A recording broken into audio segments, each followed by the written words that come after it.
പാലക്കാട് കൊഴിഞ്ഞാമ്പാറയിൽ നിന്നുമാണ് 3 മാസം പ്രായമായ 2 ജോഡി യമു പക്ഷികളെ അബ്ദുൽ ലത്തീഫ് വളർത്തുന്നതിനായി കൊണ്ടുവന്നത്.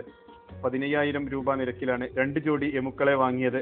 പൊള്ളാച്ചിയിൽ കുടുംബവുമൊത്ത് വിനോദയാത്രയ്ക്ക് പോയ സമയത്ത് അസീസിന്റെ മക്കൾക്ക് തോന്നിയ ചെറിയ കമ്പത്തിന്റെ ഭാഗമായിട്ടാണ് നീണ്ട കഴുത്തും വലിയ കാലുകളുമുള്ള യമു പക്ഷിയെ വാങ്ങിയത്.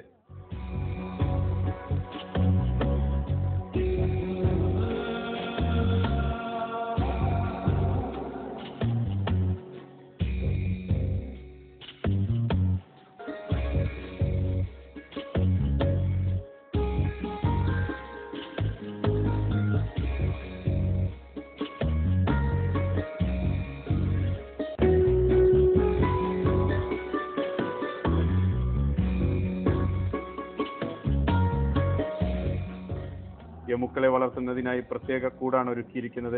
യമു പക്ഷിയോട് തോന്നിയ ഇഷ്ടത്തിന്റെ ഭാഗമായിട്ടാണ് ഇവയെ വാങ്ങിയതെന്ന് അബ്ദുൽ ലത്തീഫ് പറഞ്ഞു. ഇങ്ങനെ കാണാനൊരു രസം വളർത്താന്നുള്ള പാലക്കാടിനപ്പുറം കൊഴിഞ്ഞാമ്പാറ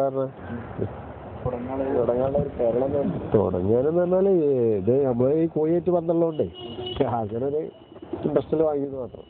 യമു പക്ഷികളെ വളർത്തുന്നതറിഞ്ഞ് ജില്ലയിലെ വിവിധ ഭാഗങ്ങളിൽ നിന്നും ആളുകൾ യമുവിനെ കാണുന്നതിനായി വീട്ടിലെത്താറുണ്ട്.